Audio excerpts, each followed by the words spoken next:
Today we are addressing one of the most asked questions I have received, which is, as a UGC creator with a social media account, do I have to post educational content? The reason why I'm doing a video on this is because I was doing a community call not too long ago, and I literally had a member ask, hey, like, I'm a UGC creator. I'm looking to create social media accounts so I can get more inbounds from clients. But like, my biggest reservation to creating a UGC account is because I don't want to brand myself as a mentor. I don't want to post UGC tips. I don't want to do the like copy and paste user-generated content creator social media approach. And I'm so glad that they asked this question because this is a topic that I've been meaning to address for a while now. Too often you see this weird pipeline of, I heard about UGC, I started UGC, and then give it like a matter of weeks or months, and then all of a sudden this person is posting as if they are an advanced creator. And I don't fault them for this because that is what has been done by creators who've been in the space longer than them. So when they're looking to do what's next in their UGC journey, they're going to look to someone that is a little more advanced than them, and they're going to mirror what they're doing. And it's so funny because that's a huge reason why UGC Pro, formerly UGC Social, became a thing, was because when UGC first went mainstream on TikTok, I literally created an account to debunk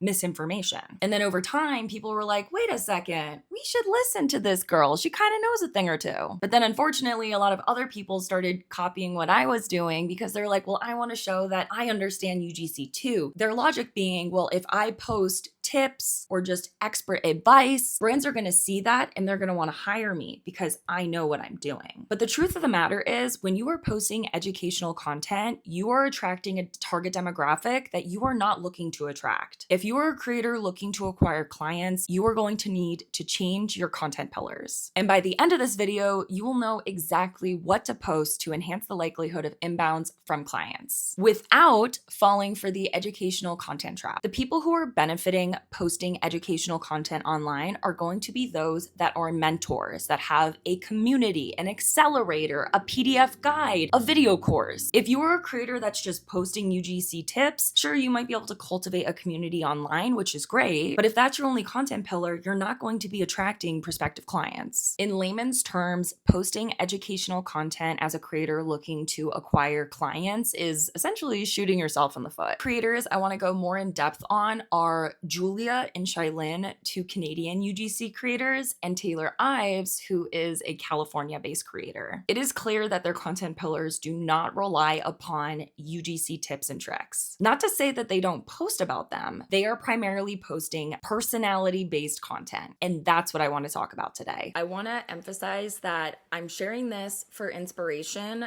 I don't want you guys copying what any of these creators are doing. I want you to steal like an artist. I want you to find inspiration. I want you to make it authentically you. I know the girls would be pissed if they saw someone ripping off their ideas, so please, please, please do not blatantly rip off someone's idea. Okay, so let's check out what Shailyn has on her page. We see a top left video that is vintage apartment thrift haul. Just go to the thrift store for fun, just to look around? Yes. Did I also go to the thrift store and spend $120? Also, yes. This is my thrift haul of really funky, cool, sexy stuff that I found for my apartment and also for my body. Let's get started. Not strong. I'm going to start with the paintings because I want to do a gallery wall. Like a bunch of pictures. I'm sure you guys have seen it. Got this one. Look how freaking cute. Cherub angels and they're loving on each other. Only $5 at Goodwill. Goodwill is so much better than Value Village. Support Goodwill more than I support Value Village. From Value Village. $10 for her. She also has a limited series, which is Dude, Where's My Couch? I believe this was the first video. I just moved into my very first apartment thanks to content creation, and the number one thing I get asked is, dude, where's your couch? Like, you would think people would just be like, oh my god, I'm so happy for you, like, this is such a nice space, blah, blah, blah. No, they ask, dude, where's your couch? So, welcome to Dude, Where's My Couch? Because I say just, like we just moved in, but we've actually been here for 6 months. And chilling on camping chairs in the living room. But they have upgraded since then, and now we're using Pakistan chairs. Which eat, in my opinion, but I would still love a couch. Of course I would love a couch. But girl, I do content creation. I am not paying for a couch. I didn't pay for my mattress. I didn't pay for our curtains. A lot of stuff we have around the house, I didn't pay for. So of course I'm trying to do the same with our living room. And we have a nice space. Like, the lighting in here hits in the morning. And the vibe I'm going for, oh my god. You guys would literally, you would eat it up. Like, I want to get a green couch and do like a dopamine decor meets like hippie boho vibe. So if you support the hustle and you're curious to see if a regular schmegular content creator, UGC creator, creative strategist, girly can get a couch for free, follow along for Dude, Where's My Couch? Love. Okay, so then this is her follow-up. For free. It's not even a totally crazy random request because I am a UGC creator and I've gotten a lot of things for free. Perks of the job. It's dope as hell. Honestly, so many things that I would have just bought on my own. And now my mission is a couch because, dude, where's my couch? I've been living in this apartment for 6 months and we were sitting on camping chairs and now we're sitting on Papasan chairs, so it's like a slight upgrade. But every time people come over, they're like, where is your couch? And they're sending me links to buy couches on Facebook Marketplace and online at the thrift store. And I'm over here like a crazy person like, no, I'm gonna get it for free. It's okay. And they're like, girl, it's been 6 months. Don't you want a couch? Yes, I do very much want a couch, but I also think it's gonna make some killer content. So I think any brands with a sexy green couch should reach out and we should get the ball rolling on that. So if you're curious to see if I'm gonna go years without a couch, follow along for Dude, Where's My Couch? That's great. So these limited series are trending right now on Instagram. And then we also have How I Quit My Job and Started My Own Business at 20. So she is talking about content creation in these videos, but again, they're authentically her. And then Shailyn also does these work from home outfits of the days.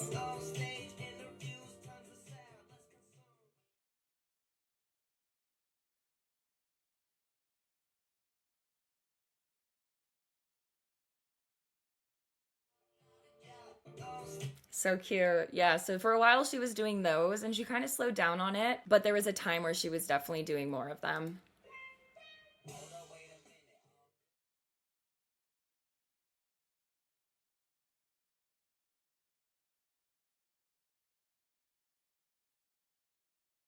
And then let's see, she has one saying, don't script your content. Don't need to micromanage every little bit of your content. Though it might feel tempting because everything needs to be perfect and everything needs to be aesthetic, you're stressing yourself out, burning yourself out. Start lacking personality because everything becomes a plan or a strategy. I promise you it will get so much easier if you just set your camera up and just talk. Don't script your videos. Just practice talking to the camera. Even if the video is like 5 minutes long, just yap.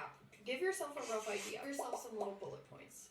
Take those bullet points and talk about them like you would to your friend. Honestly, I have the most fun filming when I can just set my phone up and talk about a topic that I really like talking about. Content idea was that you don't need to script your content. And I just set my phone up and started talking. I think eventually down the line, sure, script your content and give yourself some more guidelines. But I think for the beginning, you really need to get comfortable talking on camera. Just practice being yourself on camera because that is so hard. It's a lot harder than reading a script. You're gonna add lib parts and you're gonna make it funny and you're gonna make it relatable and authentic because it's you. Practice talking now and script later, okay? Don't need to Okay, I love this because she is simply sitting in front of her camera and talking, and while doing this, she is showcasing her video editing skills. And then she also has cheat code to brand deals.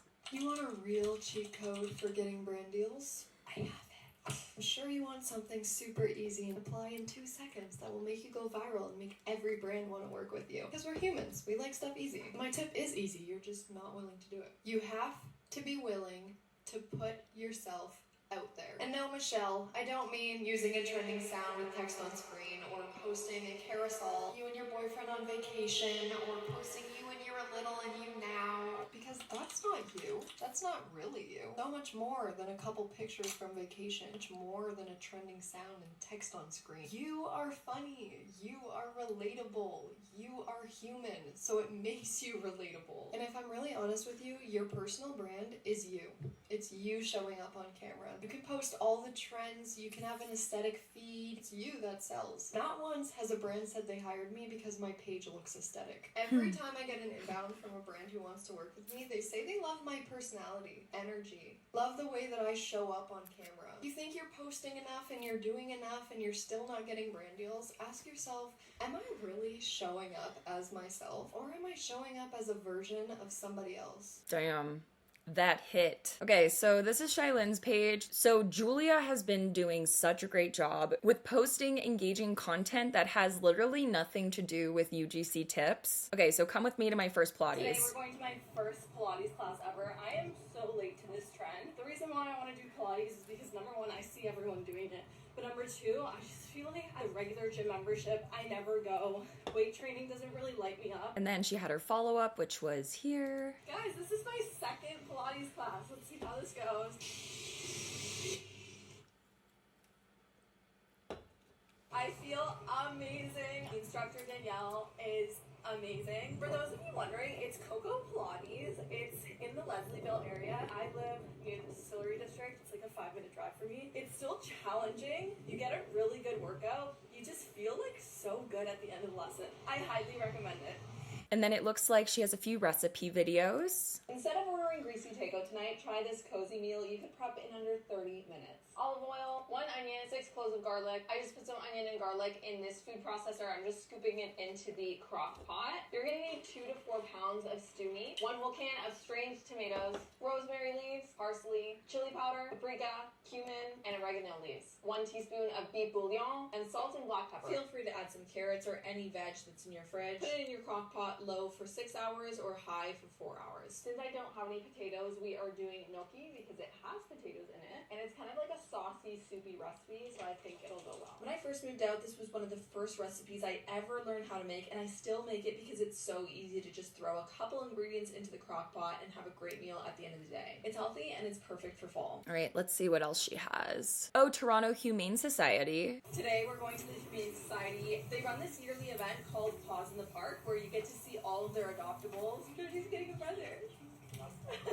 These were the dogs in the shelter. A lot of them were so shut down, so sad, and just so excited to see people. If you are interested in getting a dog, I would totally go to the Humane Society to see what's available. This one was so sad, like you could just tell he was so shut down. This was Ringo. He wanted so many pets. He was so cute. Then we went to the backyard. They have food, drinks, so many sellers with pet food, treats, like different things. So we just left. That was a success. I didn't expect there to be so many people. We left with some free treats, and we didn't leave with a dog, unfortunately. There was a couple that I really liked, but yeah, I guess it's just not that time to get a brother. We're trying. Today, So cute. And then she has a juice recipe. carrot, parsley, lemon, apples, beets. This juice recipe literally changed my life. I've been pretty much drinking this every day for the past 7 months. It's a non-negotiable in my routine. I basically prep a huge juice pitcher at the beginning of every week, just so that I don't have to pull out my juicer every single day. Carrots and beets are full of antioxidants and are super anti-inflammatory. Beets also help with blood flow and digestion. Parsley is great for bloating and detoxing. Apple just adds a little bit of sweetness, and lemon is for like natural preservative and a bit of vitamin C. For people that have autoimmune diseases or just overall health, I highly suggest juicing once a week. It has helped tremendously. She has Slow Morning as a full-time content creator. Welcome to the day in the life of a 28-year-old working full-time as a content creator and marketing strategist. I always start my mornings with my journaling and my daily devotional. It's just my way of keeping my brain from running a million miles per hour and just keeping my anxiety in check. For breakfast, I enjoyed some freshly juiced orange juice. I've been loving eggs with sauerkraut and seaweed, which I know is a really weird combo, but I swear it works. It's been about 1 year since I started working from home, and I've learned the hard way that staying in pajamas makes me feel like a potato. So skincare, outfit, a touch of makeup are just a non-negotiable for me. The rest of the afternoon was spent writing scripts for my clients and then taking my dog on a walk, which really helps me get out of the house to take some time away from my work, and it just really helps me hop back onto the computer and like finish my day on a really positive note. Let's see. She has a try-on haul. I got to choose a few pieces for Dynamite, and I am dying to try them on. Also, because it's summer, I tried to get more out of my color comfort zone, so let's try these pieces on. We are off to the races with this one. This is the first top. I absolutely love this. It's like this fit and flare, like peplum top. Love. Love, love, love. Next one, I absolutely love this. The color is Wild Aster Pink on the website. The color is complementing my skin tone and my hair. I love this. I am obsessed with this color. Kind of like an orangey red. Again, with that one shoulder asymmetrical look. I'm obsessed with this for the summer. The back is the real showstopper though. This is such a fun one. It's like a butter yellow color. I thought it was white on the website, but it arrived this like yellowy color. I don't have anything in my closet like this. It also has a layer of like mesh, so it creates this beautiful like ruching. Here is the final top. Believe it or not, I don't have a regular white tank top in my closet. This one is see-through, so I will have to figure something out. But regardless, I love it. Like just throw on a tank top and a pair of jeans. Somehow it just works. You look put together. Thank you, Dynamite. Okay, so then she also did this 2-part series about the Emma Chamberlain theory. If I stop dressing like a depressed little goblin, will my life improve? Emma Chamberlain made a video about this and I want to put it to the test myself. I work from home.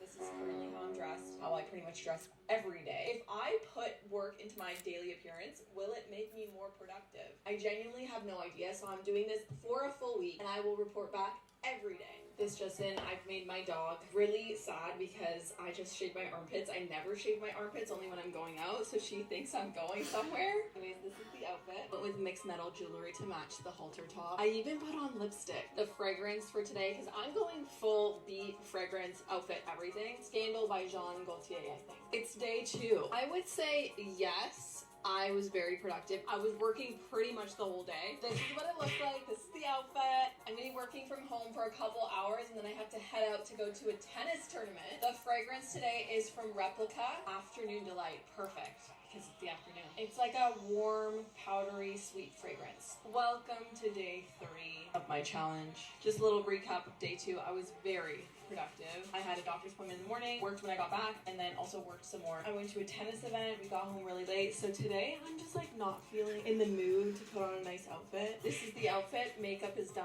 I just got this top from Dynamite. I love it. The fragrance today is from Dead Cool. It's Milk. I can't even describe this fragrance. It's like Cool Girl meets soft, clean fragrance. Okay, see you on day 4. Like a depressed little goblin. Will my life improve? Welcome to day 4. How did I do for day 3? There was a point where I was like, no, this challenge doesn't work. I'm debunking it because if you're so tired that you don't want to do anything, even if you're dressed in pretty clothes, you're still not going to want to do anything. But at a certain point, I was like, wait, I'm already dressed in nice clothes. Might as well finish the rest of my work. So this is the outfit. Today's fragrance is Ariana Grande Cloud. It is now day 5. Yesterday, I was not that productive. I didn't really have time to work. It was a Saturday. I mean, productive in the way that like I cleaned my whole house. So maybe that was still productive. I think I'm still gonna give myself a check mark. This is the outfit. Today's fragrance is Brazilian Crush, pistachio, and salted caramel. We made it to day 6 of our challenge. Day 5 was very productive. I am in love with this makeup and outfit look today. The scented choice today is St. Bart's from Way. Welcome to day 7, the last day of my challenge. Day 6, I was very productive. I finished all my work, even though I didn't want to do anything. This is the outfit for day 7. We did it. Today's fragrance is Tribune Bay from Wild Coast Perfumery. I got this in Vancouver, and I only have a little bit left. I'm really sad about that.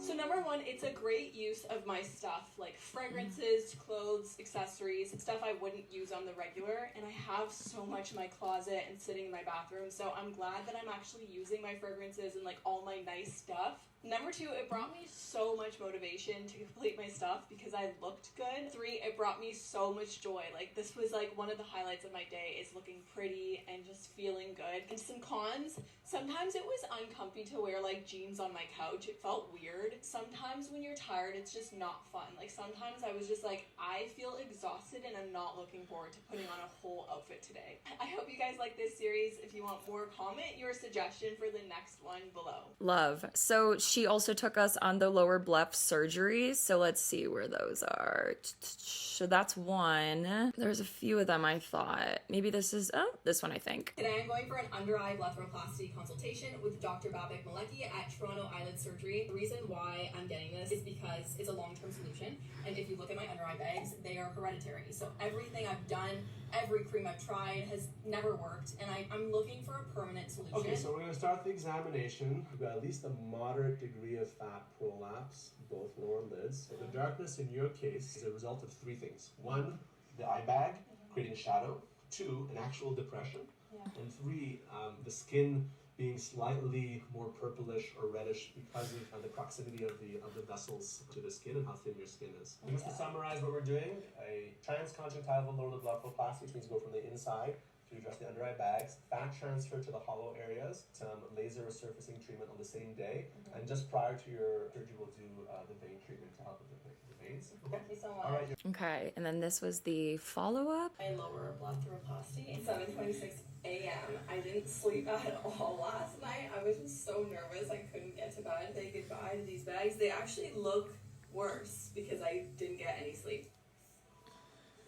I know this is probably a jump scare. I look totally different. So this is day 2 of my recovery. It's day 3 post-op, checking in for day 4 of my post-operation. We made it to day 5 post-op. We're day 6 post-op, coming at you at the end of day 7.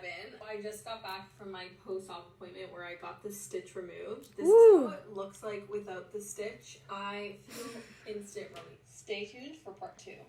It's the night before. I only made that noise because I get squeamish with anything medical. Okay, let's see. Were there any follow-up videos for that? Yes. Looked like before versus after one facial. I'm officially 1.5 months post-op and I'm on my way for a facial just because I have a little bit of redness under the eye still.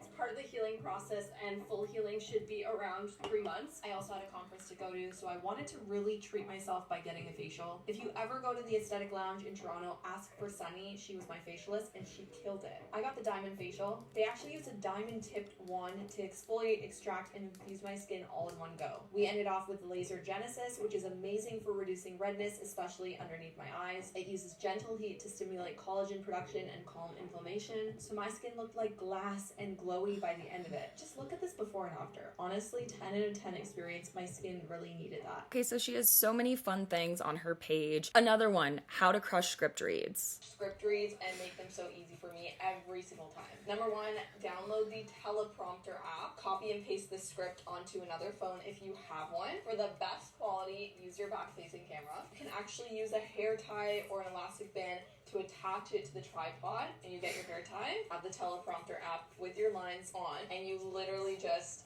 attach it to your phone. Taylor does a really good job just generally talking about content creation, but again, like showing her personality through it.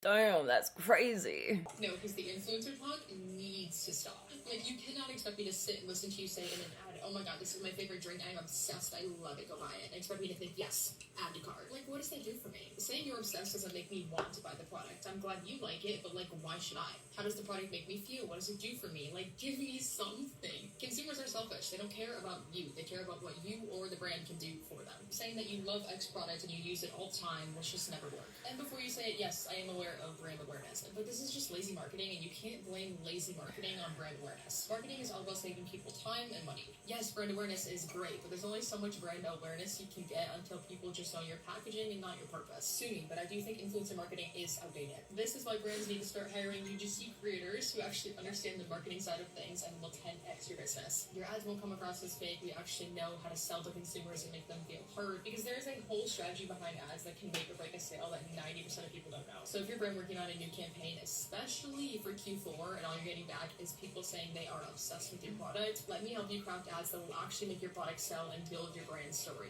My email's in my bio. Rant over. So she's talking directly to her target demographic, which would be prospective clients. And she slipped in educational content, but is still, again, targeting that demographic. How I got my effing spark back.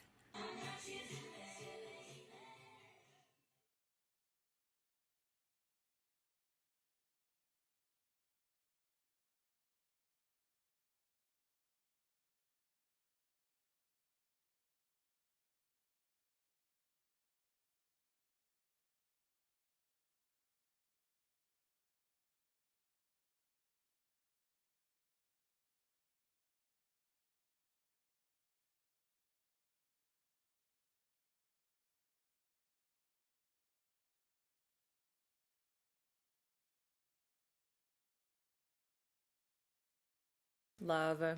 Most people have the attention span of a goldfish. You probably won't even make it to this video. So how do you get people to actually buy your products from your content? I make ads for a living. Give me 40 seconds to tell you my top 3 ways that'll get your content to actually sell. Yes, with examples. Duh. Stop over-explaining everything. When I'm on social media, 90% of the time, like most people, I'm looking to be entertained or procrastinating for what I'm actually supposed to be doing. I don't want to be heavily educated about anything or actually have to use my brain. So if your content sounds like an infomercial with boring information of problems that I have and products that I need to fix these problems, yeah, I'm scrolling right past that. Make your socials fun. Use relatable skits and concepts to actually lure your audience in. Your brand needs some personality. Spice things up, have a brand identity, incorporate your community, have key brand colors, a pattern of posting, a slogan, and stay consistent. Give me something. I don't care if you have 300 views or 1 million. Every brand is looking pretty somewhere nowadays on consequent. Brand identity and community is everything, and it always comes before sales. Please stop talking at your audience and start talking to them. One of my biggest pet peeves as a consumer and creator is when brands assume I'm just going to stuff in my tracks after I see their product packaging on my feed and go and run and buy the product. 99% of the time, I don't even know what your product does because all you're posting is aesthetic videos and unboxings. Focus on top of funnel content, not trends. Relatable videos that actually represent people's lives and let me know that you're actually listening to me. You actually care about the problem that I have that your brand is supposed to fix. Save this for later, make content that's actually fun again, and yes, now you can scroll. Honestly, the more I'm looking at her page, the more I'm realizing her tips and tricks are actually for prospective clients. For consumer-focused strategies that get more eyes on your brand this summer. Oh, this is so cool. Wait, this is amazing. This is so aesthetic and so creative. Oh, this one was good. $124.67. That's how much it costs me per month to be a full-time creator. I create ads for brands for a living, and a lot of you have asked how much it actually costs to run a business like this. First, the basics. This is honestly just the toolkit I think every creator or brand should have. Starting off with Canva Pro. Right now, I currently have my portfolio on Canva, so obviously I need the most features to make it look the best for my clients. I will be upgrading to a website soon. But for now, I do pay the $15 a month for a pro version. Going with that, I also have CapCut Pro. This could vary for some people, but right now I'm locked in at the $12 per month unlimited plan. I edit everything on CapCut, so honestly this was essential for me. Best $12 I've ever spent. The next is my Canva domain. I pay $20 a year for this, which averages out to $1.67 per month. And this just means I own this domain, so people can look up my website 10 times easier than typing in a long Canva link. And lastly, for the basics, I do pay for the ChatGPT Pro at $20 a month. Now the biggest and most important section, the things that actually keep my business running smoothly. Google storage. Right now I pay $10 a month for this. I have so many videos on my phone that I film in cinematic mode, so I pretty much need this, especially with all the emails that I get. Now DocuSign. The plan that I'm on is the $40 a month plan. I think it is the basic one. Obviously I need this for contracts. I don't know how if you're a freelancer and you don't have a DocuSign platform. Along with that, there's one thing that I didn't include in this total because it's definitely not necessary, but I did get a second phone. I'm actually filming on the second phone right now. This is the original phone that I have for all my personal stuff. This is the iPhone 15 Pro, and what I'm filming on is the iPhone 16 Pro. And lastly, the things that aren't necessary, but they definitely do just help. Right now, I only pay for 2 verifications, which is my Twitter verification at $11 a month, and then my Instagram at $15. These by all means are not essential, but I think they do make a difference in credibility for brands. And that's pretty much it. I never have an issue with the backend systems that I use. So if you're serious about turning content into a business, know it's probably more achievable than you think. I would say out of the 3, Taylor definitely posts more tip-based content, but she really shows her on-camera presence when she's able to just sit on her bed and have... Holy that was a bird.